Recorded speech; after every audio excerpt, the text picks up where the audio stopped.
Yeah. I love it. BTS.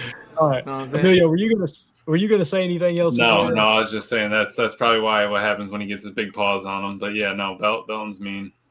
Got it, man. All right, let's jump into the PFF preview. We hit on it a little bit earlier, I believe, in the week, but let's dive into it a little bit deeper here.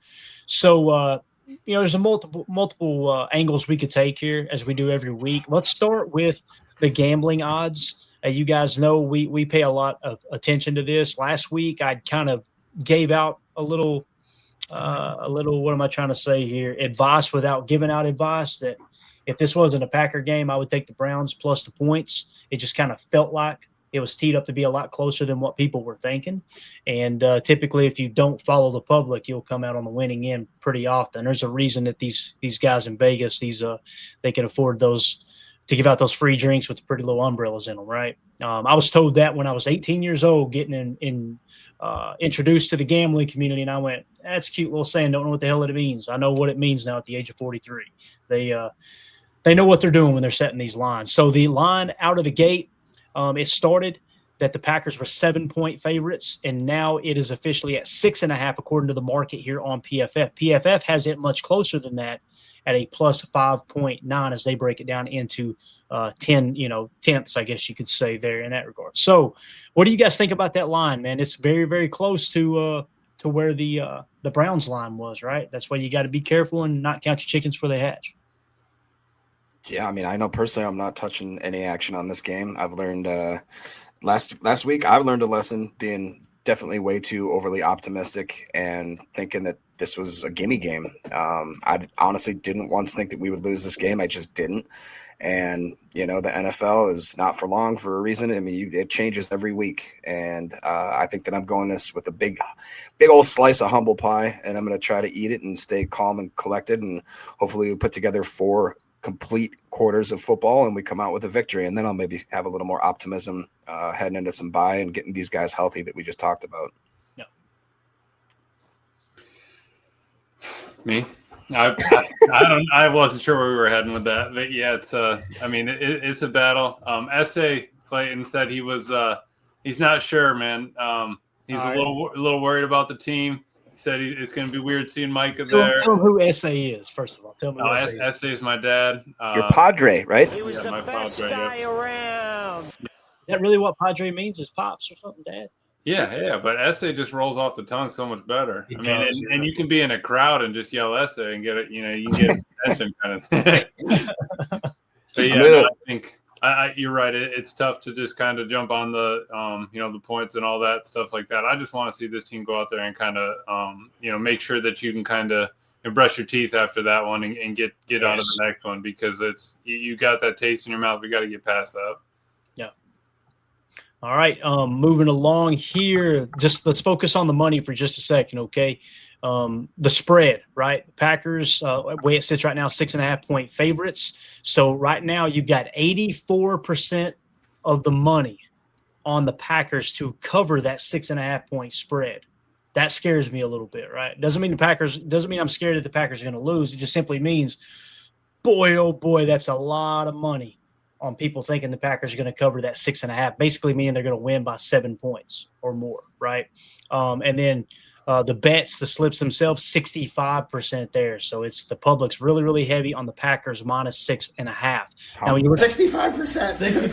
That's what the money line's even heavier. Now, you notice the juice here is 267 on Dallas, but look at the percentage of the money, guys.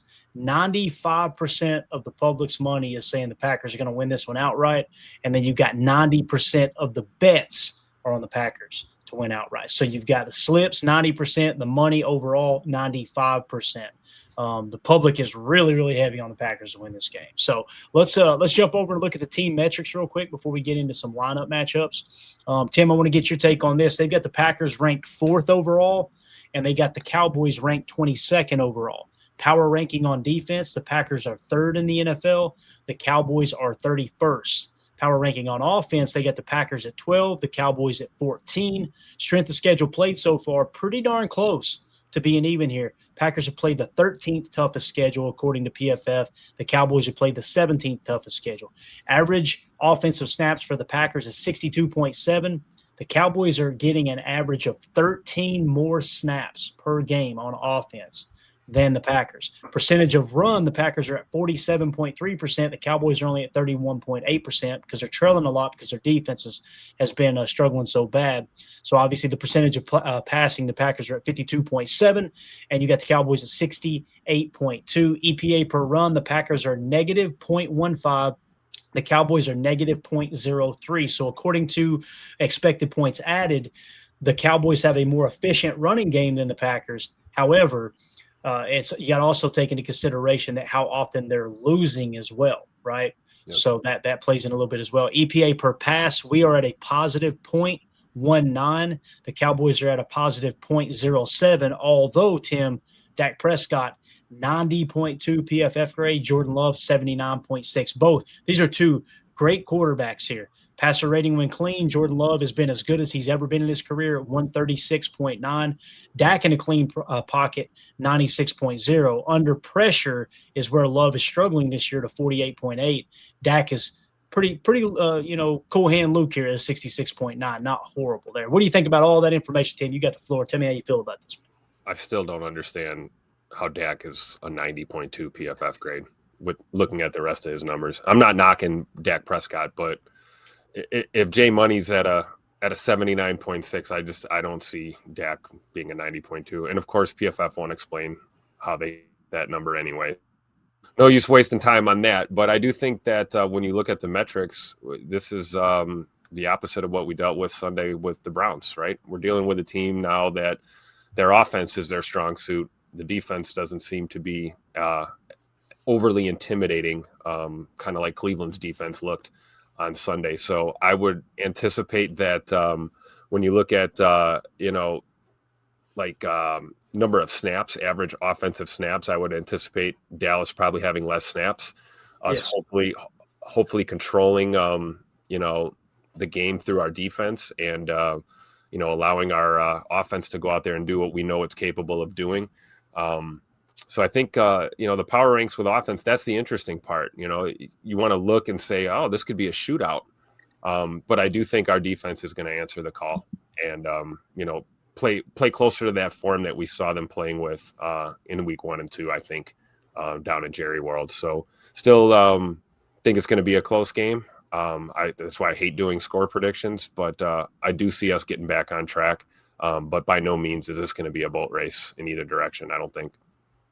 Yeah, Jacob, the over-under is set at 47.5. Obviously, it's going to be played indoors at Jerry World.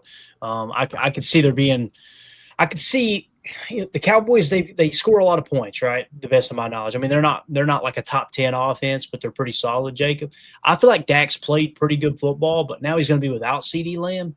I think it's going to be a tough road to hoe for them. How do you see this, man? Yeah, I agree. As far as the PFF grades go, it's just take it with a grain of salt. But like Jen said in the chat, she said something about that last game probably dinged his PFF grade. I agree with Tim, though. I don't think that Dak should be in that 90 region, but it's 3 games in, so that's liable to change and average out a little bit. I really did like what Sish said. We got to stop Javonte Williams. Got to get to Prescott, put pressure on Prescott and Pickens, then let the secondary do the rest. I think that's the perfect game plan right there. Obviously, not having CD is going to be a big issue for them, but we can't pretend like George Pickens is maybe, weird in the head and a certain type of character he may be. He's got a lot of talent. We talked about Turpin the other day, has talent. Ferguson's got talent. Javonte Williams has talent. And it's Dallas, and they're playing against there's going to be a whole narrative going on where they're going to all, you listen to Parsons talk about how it's just another game. I'm sure most of the Cowboys guys are saying it's just another game. I think there's going to be a little more motive on both sides to go out there and play hard. Yeah. Amelia, what do you think, man? Yeah, it's going to be different than practice, right? Especially for Micah going back there, playing against all the O-linemen again. But, yeah, I think we can handle them. I still think Jordan probably throws for 3. I think that, Josh or Emmanuel maybe gets 1 and will be 28, something like that. I don't think Dallas will get over 20, but they're going to put up some points. I feel like Dak's going to make that happen. Even if you throw it up to Pickens, I mean, I've seen that dude go over people and just pluck that thing. So it's not like you can't do that. Even if you get into a pinch, The only thing with their offensive snaps, does the overtime carry over on that when they went into that overtime game with the Giants? To those offensive snaps, that's a great question. Get They don't thrown in the specify. average. So It may be.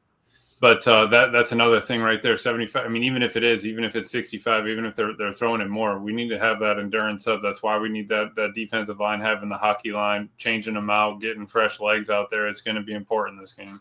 Yeah, definitely, man. All right, let's move along to the lineups. All right, let's start with our offense. Okay, I think we got it here. Actually, we do not. So let's start with our offense against their defense. Let's go with nickel here, okay? And I had a personnel update too. I don't have access to it right this moment, but the Packers ran a lot more 11 personnel this last game than they previously had. You guys know we had a fairly high number of 12 and 13 personnel plays. So we did press into 11 personnel in the second half of that game, which obviously it helped you put you in a position to win that ball game there coming down the stretch. Unfortunately, you couldn't pull it out. So with that being said, I think you're probably going to see us try to press into 11 a little bit more. Their run defense is much better than their pass defense. So go out there with your 11 and see how you match up there. Let's look how PFF has it here. Hopefully you guys can see this okay. Just to get a quick update on our offensive line. These are PFF grades on the year from left to right. Rasheed Walker, 54. Aaron Banks at left guard, 38. Elton Jenkins at center, 58. Sean Ryan at right guard, 59. And Anthony Belton, who they got plugged in as a starter right now, 51. Guys, those are Cheeks grades. And listen, it was 2 weeks. The first 2 weeks, people were raving over the fact that nobody was getting back there and hitting Love. And now all of a sudden you look up and do we have an offensive line problem? Now, the main thing you see here when you take a look at this offensive line is obviously missing your best piece in Zach Tom, and that does hurt. But again, quick passing game, get the ball out quick. Don't be afraid to mix in more gun RPO action. I'd love to see that as well. So when you look at their defensive front from left to right, or actually from their perspective, from right end across to the left, you've got Ezaraku, 59.9, Kenny Clark, a 73.7. Say it for me, Emilio. You always have to pronounce that name. Diggy Zua. Ziggy. Diggy Zua. Diggy Zua. Sounds like a dance we did in the 90s. Diggy Zua. No diggity, no doubt. That's exactly right, Tim. 77.5, and then Williams at the opposite edge position at a 47.1. Let's go around the horn with it real quick. We'll start with you this time, Emilio. How do you feel about our front against their front? Obviously, them showing here. Kenny Clark having a pretty darn good start to the season here, 73.7. And like you said, your boy Diggy Zua. You got it. Off to a fast start there as well. So their interior defensive line, in my opinion, Emilio, the strength of this defense. Right. Why not mix in a little outside run, a little power run? But they wanted to lean on the inside run game, right? Because that's where they needed to stop it. If you're going to get rid of your pass rush, you got to stop it inside the tackles. Kenny and Odighizu are doing that. Their issue is the pass rush. So right now, I'm worried that Kenny knows a little bit about our O-line, kind of knows the way they lean, if your knuckles are white, kind of thing like that. So I think that there could be an issue inside the tackles, but I think we might be able to hold up on the outside. As a Raku, we did a lot on him. They just haven't seen enough from him. He came out of BC, right? So we did a lot of research on that, and I mean, it's not like he's bad, but he's just young. I just think that our O-line is looking rough right now. I mean, we built the wall, but man, it needs some foundation work. It needs some mortar in there. I mean, we need to upgrade this thing. All right. And they need a game to get right. This could be that game. Our run game is the problem. If we can't get that thing going, it's going to be a long season. We can't always rely on Love dropping back, swinging it to Kraft and Jacobs. Like, we need to be able to go downhill. Then, like especially when Love has 2 seconds or less on drop backs, right? Right. Yeah. And here we might need to get like Clayton was saying, we might need to do some stretch plays, some outside zones, something, toss crack, whatever. Even shoot, I'd be fine with the jet sweep here and there if it gets us, get the run just a spark or something. Mm-hmm. Yeah. Like to Tim's point just though, I saw somebody in the chat, I lost it, but they said, Love has under 2 seconds in the pocket. Basically, he goes, that was the type of stuff that made Tom Brady break tables on the sidelines. So, it's not fair to sit here and try to criticize when they're not playing that well. I really want to highlight this. I don't know if this is real. That's real. Says, Emilio, it's mom. Dad said to tell you, go Cowboys. Happy birthday. Yeah, I'm sure he's screaming, "Go Cowboys!" Absolutely, it'll be my mom said that she'd be rooting for the Packers, so it'll be a Let's house. go, Mom. Let's go, Nice. Mom. We're on team mom for sure. There we go. For sure. I got to be honest with you, though, man. If we weren't playing the Cowboys, if it doesn't affect the Packers, knowing that Emilio's dad is a Cowboys fan, I'm kind of rooting for him behind the scenes. I just can't let the other Packers. Yeah. Nope. Appreciate that. Sorry, SA. No. Sorry. One thing. Oh, we're gonna give him some. In addition to the trenches needing to obviously play better, I like Coach Lynn talking about how the wide receivers need to block the better on the perimeter for this game as well. And I thought that was a good point. Yeah, definitely. Tim, what do you think, man? How are you feeling about the trenches and just overall here? We can go to either position you want to here, man. Our offense against their defense.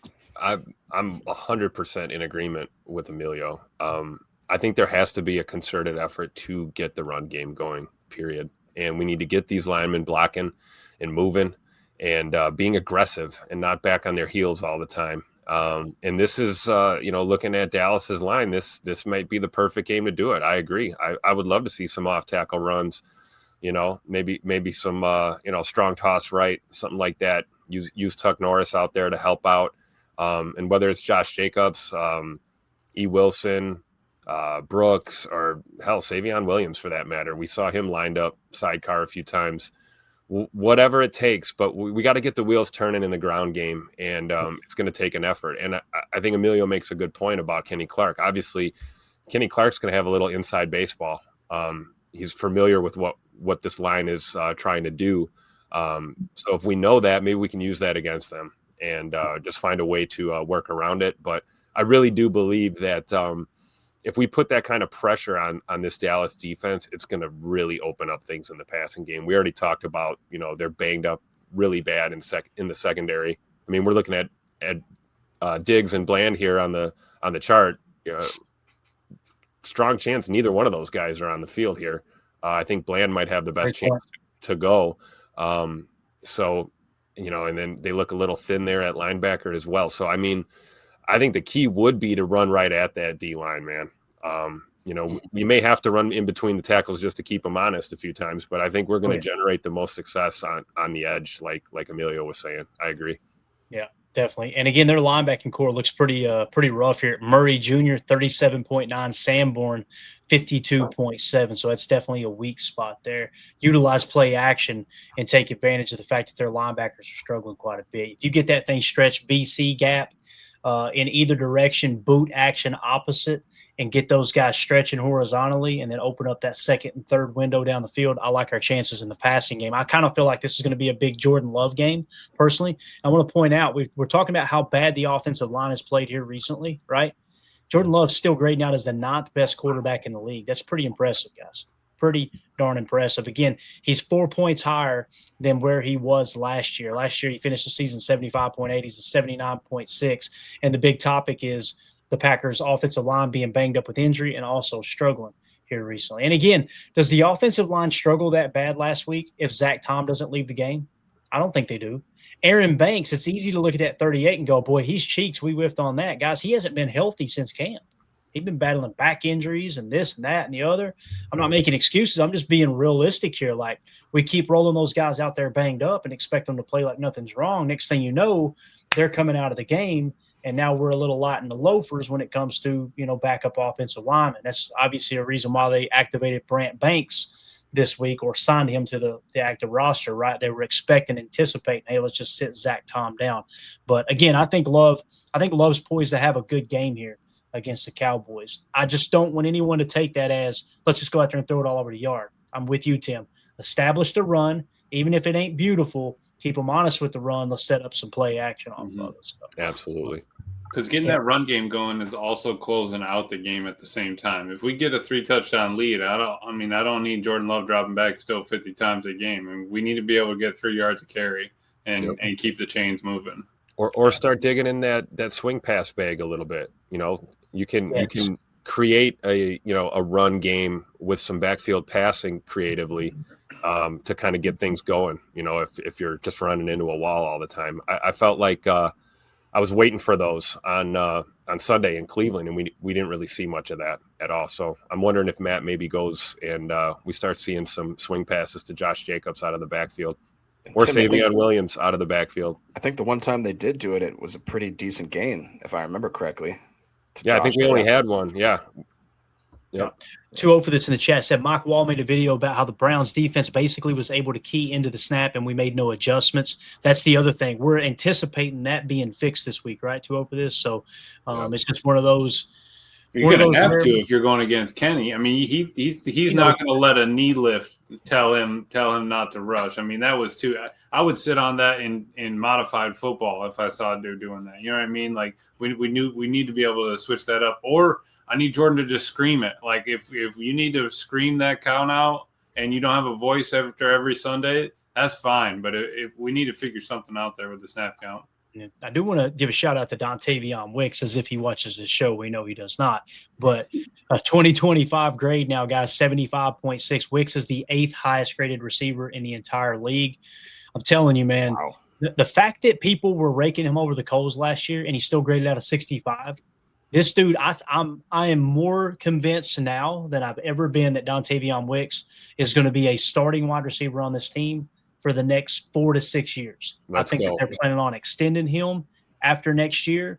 Now, if he comes out next year and falls flat on his face, obviously all bets are off. But I think the stage is being set for him to get a decent contract, not a top 10 wide receiver contract, maybe not even a top 32 wide receiver contract.